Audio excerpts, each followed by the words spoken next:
If you ask anybody what they know about the Wild West, they would most likely mention Billy the Kid, 6 shooters, Wyatt Earp, Texas, and our topic of today, saloons. The Wild West saloon played an integral part in the community of these old Western towns and helped give us Western fans some of incredible stories.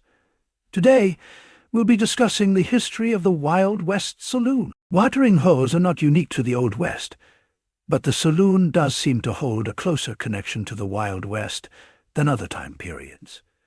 Let's look back to the beginning and see how we got to the famous saloons of the Wild West. The first place ever actually called a saloon was a place called Brown's Hole that was established near the Wyoming-Colorado-Utah border. Kind of a strange name to call a place where you would have a drink. This saloon was established in 1822 and catered to the large amount of fur trappers in the area.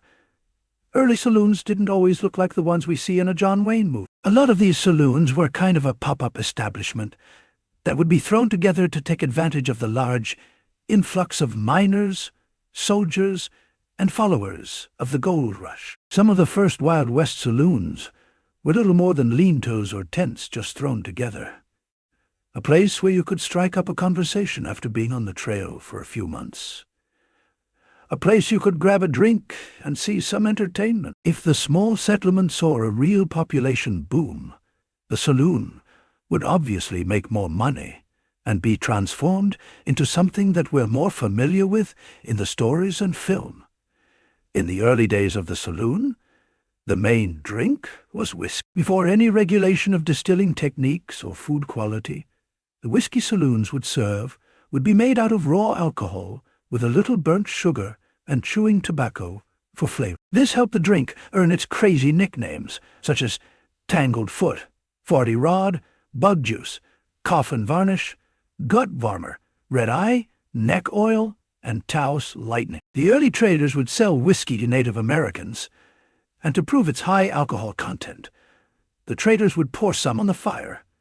This gave us probably the most famous name for whiskey during the Old West, firewater. The cocktail actually was available, but was looked down upon by other Old West men during the time period. If the person was unknown to the saloon, or didn't drink there fast enough, there are tales of those men being forced to swallow a fifth of 100 proof liquor at gunpoint. Beer was available during the times of the Old West, but was still served a little warmer than we're used to nowadays. This was before refrigeration, and it wasn't until Adolphus Busch, the founder of Budweiser, introduced artificial refrigeration in the 1880s that brought the possibility of cold beer to a saloon near you. Although poker is seen as the most popular game of the time period, it was actually a game named Faro that held the title. Also known as Bucking the Tiger, it was immensely popular during the Wild West and played by all the famous Western personalities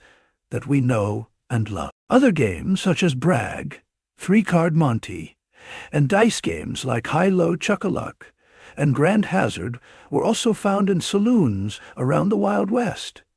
Some of the saloons even became specific for gambling. As population and popularity grew, so did the specific type of saloon.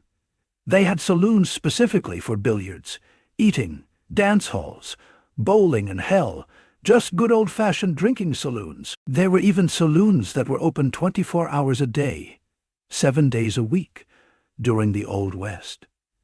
So who would you see if you walked into a saloon? Saloons were pretty busy places. It is said that men of the West didn't like to drink alone, or even drink at the house. Regulars were very common in the Wild West saloon. You would also see men from outlaws to miners to laborers and gamblers. You rarely saw minorities in the Wild West saloon. Native Americans were actually prohibited by law to patron a saloon.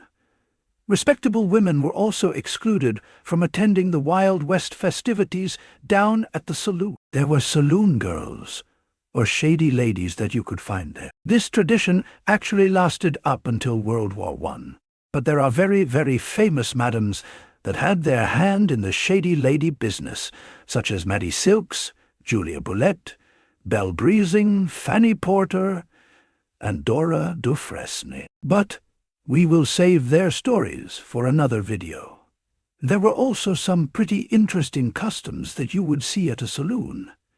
Men would only ask another man's first name. A lot of times, these characters had some shady backgrounds, and it was considered impolite to be curious about a man's full name. Inquiring about personal business was also looked down on, such as asking a rancher how many cattle he had. Asking questions like that could have you laying face down on Main Street. Another custom was offering the man standing next to you a drink. If a newcomer walked into a bar and didn't offer a drink to the man next to him, he would be asked why he didn't offer. It was also a worse insult to refuse a drink offered to you, regardless of what was deserved. There are stories of people being led from bar to bar at gunpoint to learn some manners. A man could come in and say he had no money, but he needed a drink, and he would most likely have drinks bought for him. However, if he ordered a drink knowing he couldn't pay for it, he could expect swift justice. When we talk about the look of a saloon, fans usually have a pretty good picture of what to expect. A long bar made of ochre mahogany and piles to shine, brass footrails to set your favorite pair of boots on, and a spit platoon by your foot to keep your tobacco from hitting the wood floors. Towels were found on the ledge of the bar, so you could wipe suds off your mustache. The decor inside would usually depend on the location. If you were in Texas' big cattle country, you might find steer horns with spurs and saddles on the wall. If you lived up in Wyoming or in the Colorado mountains, you might find a big elk mounted on wall.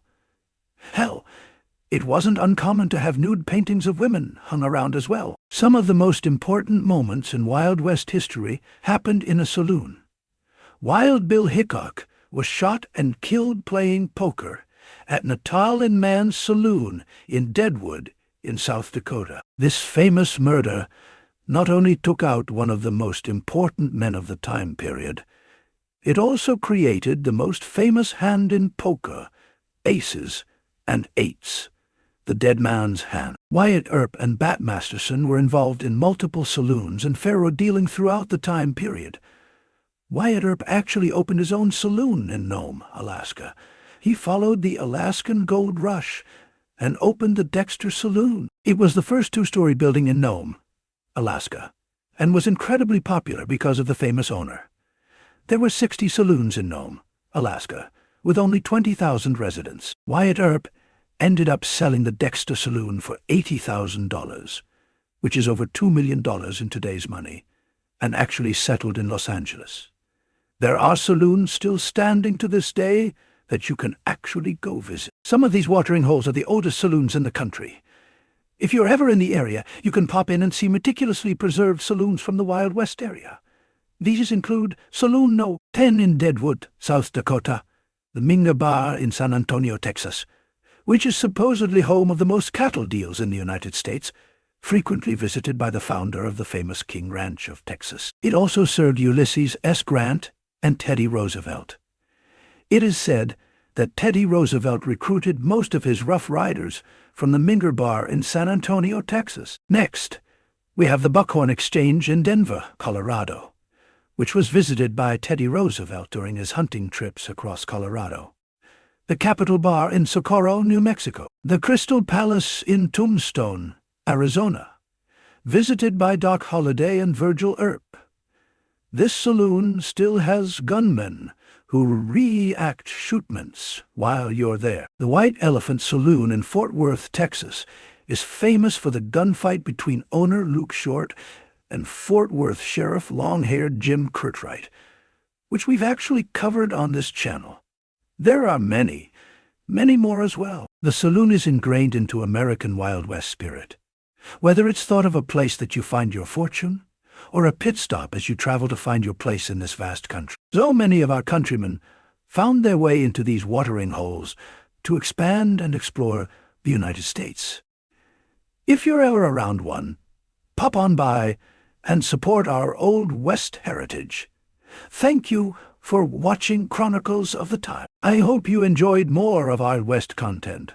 Because of the immense feedback we have on the subject, we will be focusing more on the Old West time period. If you have any suggestions, please leave them in the comments. Cheers, yo.